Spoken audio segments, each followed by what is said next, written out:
Assalamualaikum warahmatullahi wabarakatuh. Wadia balad ATE official di mana wae ayana. Alhamdulillah wa syukru ala ni'amillah.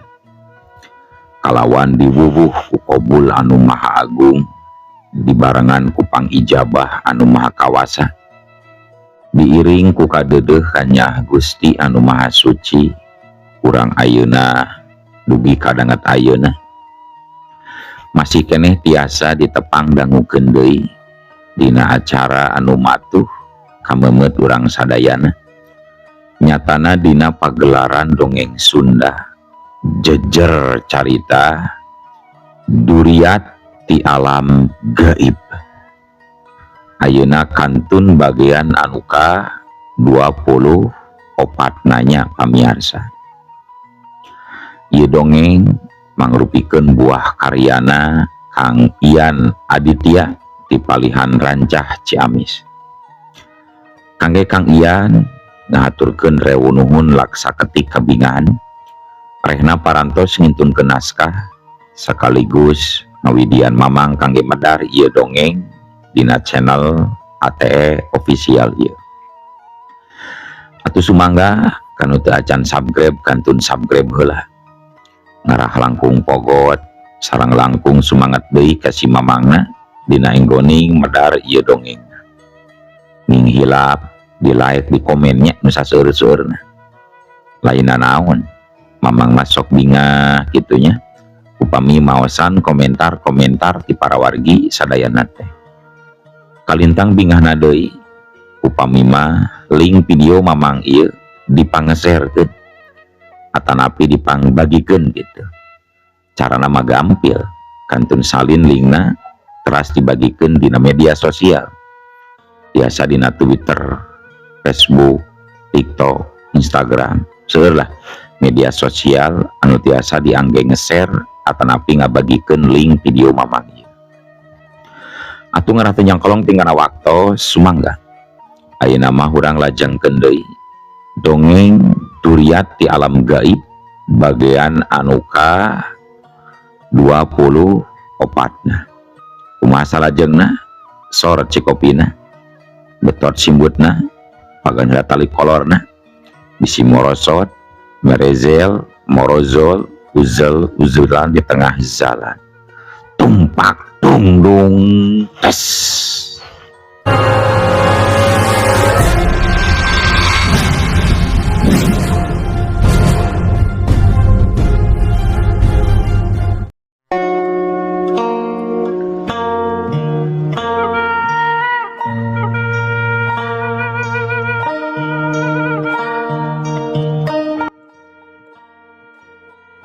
Sok sanajan nyirati harita rada ngarengkog oge kusabab kakuatanana teu mampu ngarubuhkeun Ki Jantra, barijeng teu cecel teu bocel saeutik-eutik acan.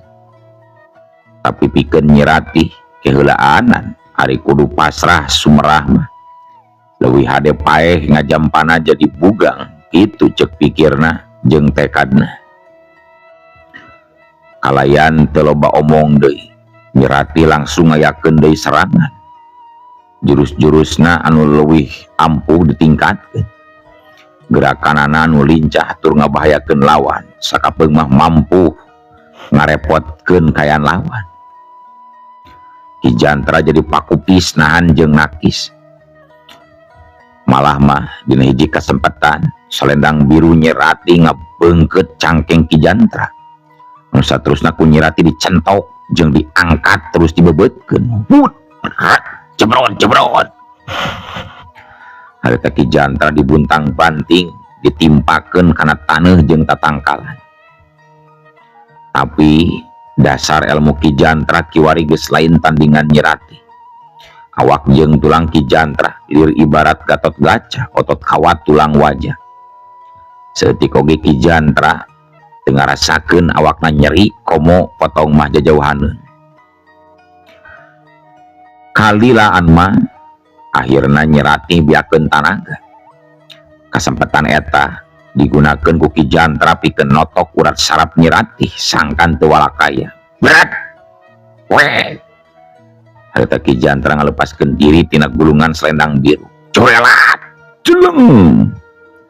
Gerakan Ki Jantra ngan sajorelat geus aya di gigireun Nyi Ratih. Tunggu. Leungeunna gancang pisan metana, curug nangan sakilat geus notok sakabe urat-urat saraf Nyi Ratih. Marita langsung pakul apes leuleus daya tangan pangawasa. Sedengkeun harita mata Nyi Ratih ngan ukur bisa muncereng ka Ki Jantra. Barang nempokayan Nyi Ratih geus aya dina kakuasaanana. Ki Jantra ngabarakata, seuri sugema pisan. Bagja Nyai Bagja. Ayo urang lajengkeun deui nya di kamar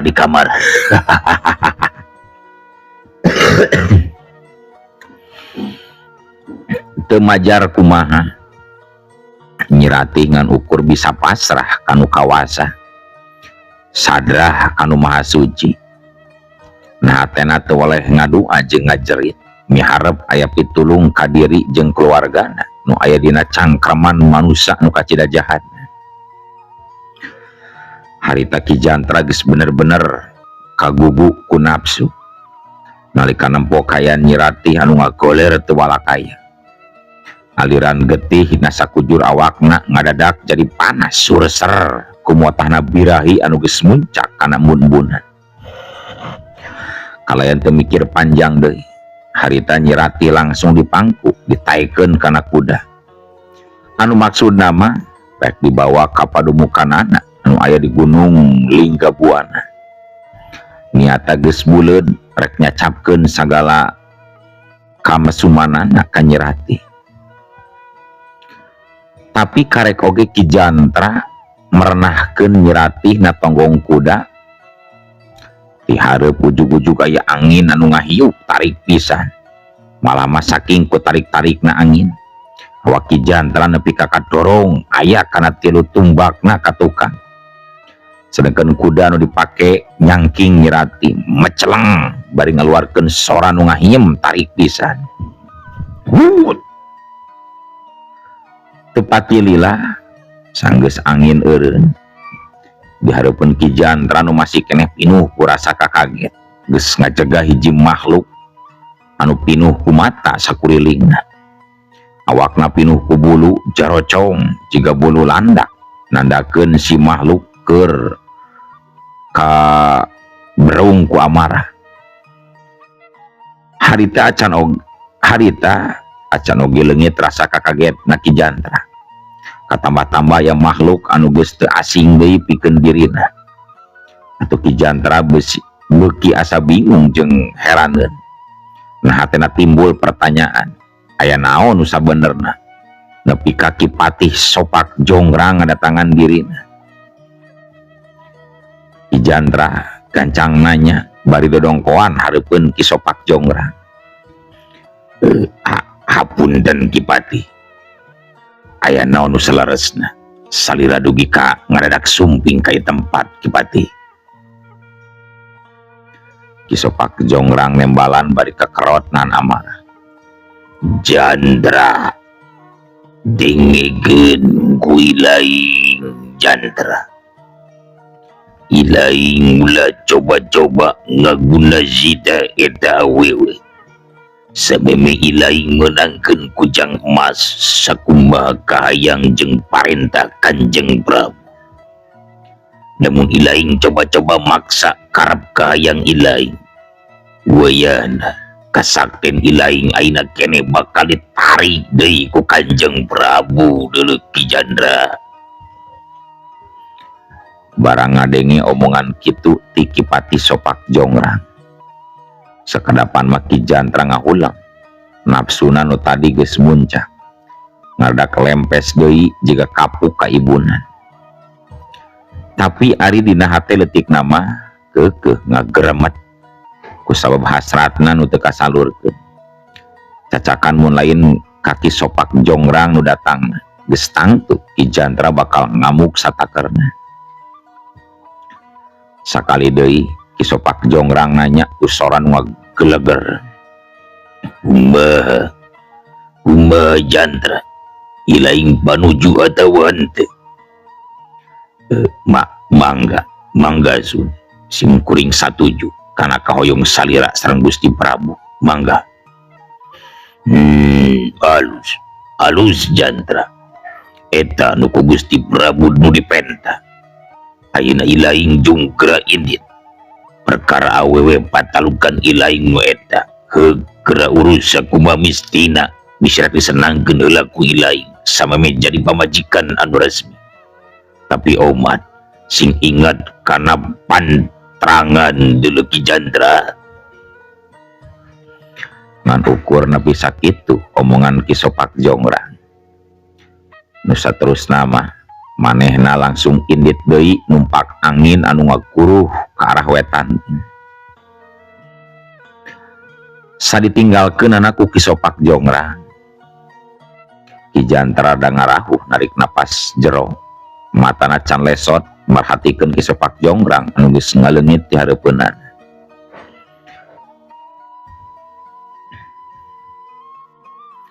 Ngendek sawatara waktu Ki Jantra gancang nyamperkeun Nyi Ratih anu masih keneh nyangsayan tonggong kuda. Sosanajan kahayangna moal waka kacumponan, tapi tetap dirina ngarasa bunga dumeh bakal bisa mawa Nyi Ratih ka pademukanana. Napikiranana keun wae heula Nyi Ratih mah mangkat cicing di lingga buana jadi jaraga ieu ku anak buahna. Sementara manehna bakal ngalalana neangan kujang emas.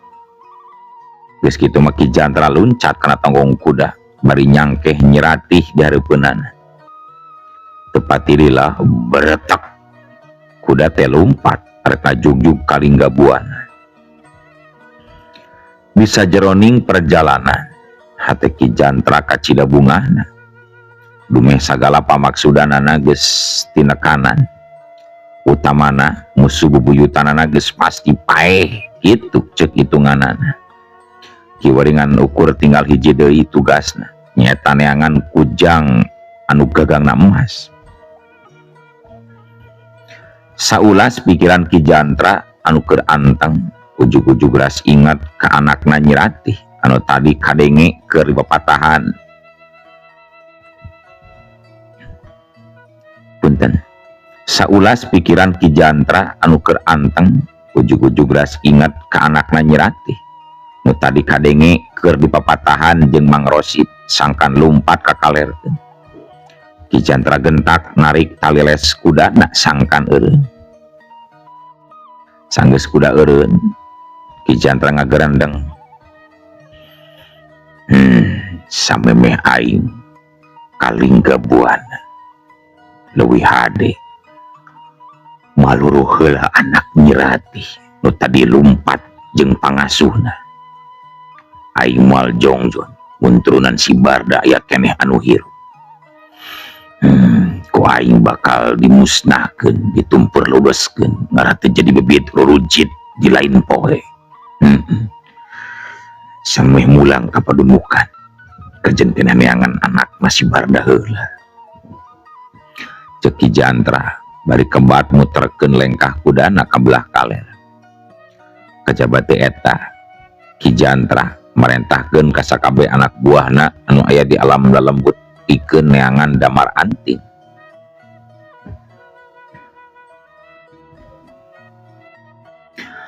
Para wargi sadaya, can urang tunda heula ngeunaan Ki Jantra anu rek maluruh Damar Anting. Ayeuna urang caturkeun heula kayan Mang Rosid anu ngakod Damar Anting. Lumpatna kebat ka kalerkeun, numutkeun sakumaha parentah Nyi Ratih. Harita Mang Rosid lumpat sakalumpat lampetna, tisrikna tunggul dirarung catang dirumpak. Kacape mah geus teu dipalire, nu penting jauh heula ti Ki Jantra anu keur tarung jeung Nyi Ratih. Teu karasa dina wanci panon poe geus mimiti lingsir ngulon. Mang Rosid nepi ka tengah leuweung geledegan nu hara-haraeun. Leuweung anu arang langka kasaba ku manusia. Reg Mang Rosid ngarandeg palebah tangkal caringin anu daun jeung dahana ngaroyo. Napasna ngahegak nahan kacape, kesangna gogobrot maseuhan sakujur awakna. Mang Rosid ngecageun damar anting kana luhur tangkal gede nu ngagoler. Ari pikeun damar anting, sok sanajan budak anu karek umur 3 tahun. Tapi manehna geus surti kana naon rupa kajadian anu tumibak karama jeung ambuna.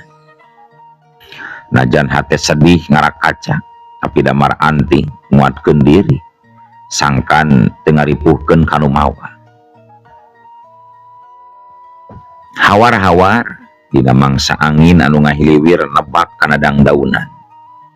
Kadenge sora ajag leuweung babaung mending ngelung di barung sora pating ceritna monyet anu rajlang laluncat kana dahan kai. Mang Rosid curinghak bari gentak nyekel leungeun damar anting. Tekung silila wush celang. Wadia balad Ki Jantra anu datang ti alam lalembut jelung-jeleng mingker ka Mang Rosid jeung ka damar anting.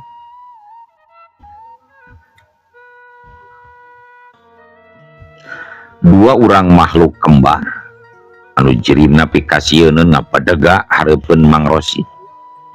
Letahna nu beureum jiga getih teu waleh ngelel kuntuna narang ngeteng sareukeut. Celina mencos pinuh ku bulu. Eta dua makhluk balad Ki Jantra katelahna Kalabaka jeung Kalabaki. Kitu eta ngaran dua makhluk kembar ti alam lelembut utusan Ki Jantra. Matana nu burahay beureum mencrong ka damar anting anu keur ngadeg-deg nangkep ka Mang Rosid.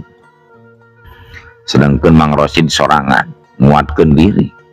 Sok sanajan hatena mah kokompodan bakat ku paur jeung sieun nempol eta dua makhluk anu pikasieun. Kalabaka ngareret ka Kalabaki bari ngomong semungoso. Baki jigana ieu budak nu kudu urang ditewak Baki euy. Hayu urang berejeun sangkan dunungan telila teuing nungguan Baki. Kalabaki nu diajak nyaritana mere isyarat ku ungeuk. Geus kitu mah sabrewut Kalabaka jeung Kalabaki naraja ngarek ngarawu damar anting. Mang Rosid anu memang geus taki-taki gancang ngagajleng sukuna najong ngalagado Kalabaka. Sedangkeun leungeunna nu katuhu ngababuk pipi Kalabaki cebrot plak-plak dayagdag. Dua makhluk kembar teu buru ngadayagdag katukan. Sok sanajan panarajang Mang Rosid teu nimbulkeun tatu, tapi cukup pikeun nimbulkeun rasa kakaget jeung kapeureus pikeun Kalabaka jeung Kalabaki. Kalabaki muncerang bari kakerot ramonan urang kuas dikebeulkeun pating reketak bakat ku ambak. Waduh, urang ngajar ka sebelah. Kaget euy, ari sugan teh moal ngalawan. Cek Kalabaki bari rikat luncat cuerat lembut. Ramo leungeunna meber ngahiuk rek nyakar kana beungeut Mang Rosid. Kukukuna nu sareukeut. Sia telep. Mang Rosid ngelok. Wush. Karasa pisan ku Mang Rosid angin tiis anu ditimbulkeun tina serangan Kalabaki anu ngeplos liwat kana embun-embunanana. Ceras. Kuku Kalabaki ngan ukur bisa ngahanca dahan caringin anu ngaroyom nepi ka sapat. Teu bisa dibayangkeun mun cakar Kalabaki keuna kana beungeut Mang Rosid geus pasti bakalan hancur. Nyel Kalabaka anu nyaksian gagalna serangan Kalabaki jadi mudik-dig amarahna. Hei manusia, geura pasrahkeun eta budak ka kaula lamun ilaing hayang salamet deuleu manusia. Cek Kalabaka ka Mang Rosid. sedangkan anu diancam nama temalire eta Mang Rosid nyangkeh Damar Anting ku leungeunna nu belah kenca. Ih, makhluk durjana leuwih hade kula jadi layon daripada kudu masrakeun ieu budak deuleuh, cek Mang Rosid nembalan teh eleh sengit. Tekadna geus buleud mertahankeun Damar Anting sok sanajan nyawa taruhanan. Kalabaka jeung kalabaki amarahna beuki ngabubulak liris seuneu anu ngagedur. Kalayan teu tetep pasini deui, duanana narajang ka Mang Rosid. Celeng-celeng. Harita dua makhluk kembar ngayakeun serangan ti tukang jeung ti hareup. Jurus-jurusna nu kawilang aheng jelas bakal nimbulkeun Rajapati pikeun Mang Rosid anu lain tandinganan. Hiu. Suku kalabaka ngababad di handap. Celeng, Mang Rosid luncat. Tapi orok kaya kalabaki geus nyodokeun peureupna kana dada. Cebrot, celeng. Mang Rosid awakna mecleng ngeunggar tanggal jati. Tulang tonggongna potong tina sungutna ngabulai getih. Tapi najan kitu leungeunna nu kenca masih kene kuat nangkep Damar Anting. Bari ngaharewos ku sora anu jero. Anting, ampura Mamang. Jigana Mamang ngan ukur bisa ngalindungan nepi ka dieu, ayeuna juga hidup geralumpat salametkeun diri Anting. Keun ku Mamang ieu dua makhluk rek dihalangan sangkan hidup bisa kabur. Itu cek Mang Rosid. Cumarita ka Damar Anting anu reumbai ku Cimata. Atuh teu bisa pajar kumaha kapaksa Damar Anting ngoleset tina pangkuan Mang Rosid anu salila ieu satia kana amanat tinu jadi ambuna katut bapana. Najan hate karasana ancur, Damar Anting maksakeun diri lumpat ka tengah leuweung tutupan. Mang Rosid nyobaan nguatkeun sukuna sangkan bisa nangtung. Maksudna ngarah kalabaka jeung kalabaki musatkeun heula perhatian ka dirina. Pikiran Mang Rosid teu nyalahan. Harita dua makhluk kembar nyerang deui ka dirina. Nu sateka polah nangkis jeung nahan ku sesa tanaga anu bisa disebutkeun percuma kusabab geus eueuh pangaruhna. Teka itung teuing sabaraha puluh tenggeulan jeung panajong anu nyayang kana awak Mang Rosid. Anu akhirna Mang Rosid teu mampu mertahankeun deui diri, nyawana jadi tumbal kaganasan kalabaka jeung kalabaki, dua siluman baladna Ki Jantra. Dua makhluk lelembut sanggeus ngayakinkeun Mang Rosid geus jadi layon. Duanana silih leret, kalabaka pok nyarita. Bagi ayu urang paluruh budak nu anu bieu. Budak eta geus dibikeun keur urang dahareun urang asa geus lapar ye Bagi. Kalabaki mairan bari ngahehe seuleutik. Sarua baka euy, kula oge lapar. Ayu urang udag meungpeung can jauh baka. Culat. Sakilat eta dua makhluk sanggeus badami langsung pating kolepat muruh ka tengah leuweung tutupan. Sedengkeun Damar Anting harita lumpatna beuki jauh ninggalkeun Mang Rosid anu geus perlaya. Hate jeung pikiranana eta budak pacampuh antara rasa sieun jeung kasedih. Lumpatna teu puguh tujuan.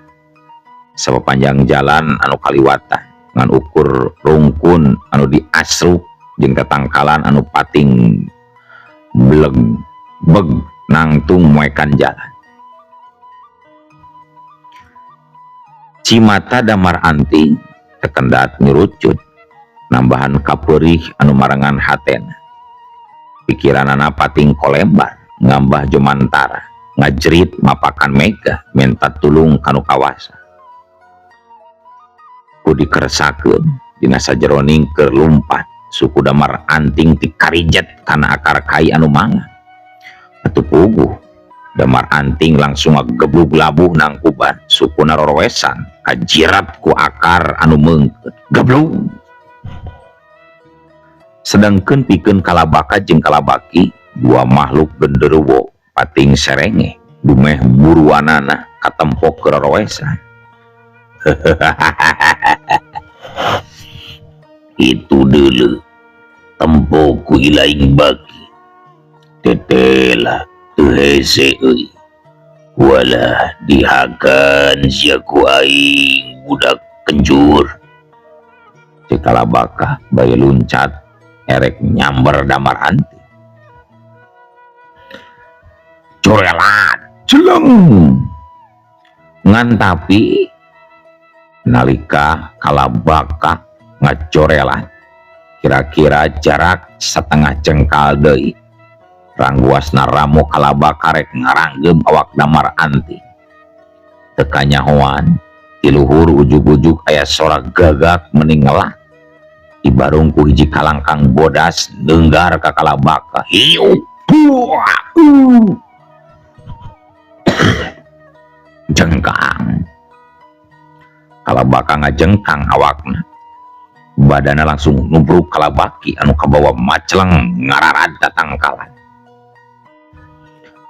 Kalabaka katut Kalabaki awakna nangkarak bengkang matana burial buncelip dadana karasa sesek akibat ku panerjang musuh anu ngadada. Harita katempo Damar Anting geus disangkeh ku saurang lalaki tengah tubuh anu make papakean jeung buukna sarua bodasna. Sorot matana anu seukeut manco kadua makhluk lalembut anu geus nangtung deui hareupeunana. Sedengkeun manuk gagak anu tadi ngaluarkeun sora anu ngelah kiwari keur nyengclek dina dahan kai bari tetep matana nu beureum ngempur merhatikeun dua makhluk kembar anak buah anak Ki Jantra. Hau Kalabaka nyentak ka manusia anu geus nyalametkeun Damar Anting. Hei kurang ngajar sailainga muntong ilu biung kana urusan kami lamun ilainga yang salamet dulu manusia. Si lelaki tengah tubuh seuri bari nembalan. Wanogeun ngaran kula Sira Lodra. Ambura kula lain rek ilu campur karena urusan batu. Tapi kula ngarasa boga kewajiban pikeun nyalametkeun ieu budak anu geus teu walakai. Kalabaki ngagerem ambek barang ngadenge nu ngaran Sira Lodra nembalan kitu. Wala kurang ngajar geus ulah diogo baka hayu urang bodaran manusia kieu patut matuman deuleu baka. Cek Kalabaki anu geus kapegung ku amarah nu teu kawadahan. Sabrungut Kalabaki narajang bari luncat cakarna nyeleber rek ngajambrat dada Sira Lodra. Ceras cakar-cakar Kalabaki keuna pisan kana sasaran ngan hanjakang keunana kana dahan kai anu dipake nakis ku Sira Lodra. Jeleng Kalabaka luncat mantuan serangan ku jurus cakar genderuwo. Awakna sakolepat ngalayang ibarung kedua suku jeung leungeunna anu rek ngaranggeun wudus kilak laos. Jika du enteng naker Sira Lodra ngan ukur ngakulak kilak awakna nyingkahan panarjang musuh tanpa ngaluarkeun jurus pikeun malas serangan musuhna. 5 jurus geus dikaluarkeun ku Kalabaka jeung Kalabaki. Tapi hiji oge can aya nu mampu keuna kana sasaran. Kejadian eta nimbulkeun rasa heran pikeun dua musuhna. Nu akhirna dua makhluk kembar ieu mundur tilu lengkah bari silih reret. Bagi ieu manusia jelas lain jalma samanea. Sing iyadna euy ulah salogot tuh sabab bilih waktosna. Uluh, waktosna kabujeng seep wadia balad ate ofisial keun atunya. Ieu dongeng teh urang cekapkeun heula we dugi ka dieu. Insyaallah enjing pageto baris dilajengkeun deui. Atuh kukitu kukieuna mamang sajamit mungkur amit mundur ti payuneun para wargi sadayana. Ayo ah. Assalamualaikum warahmatullahi wabarakatuh.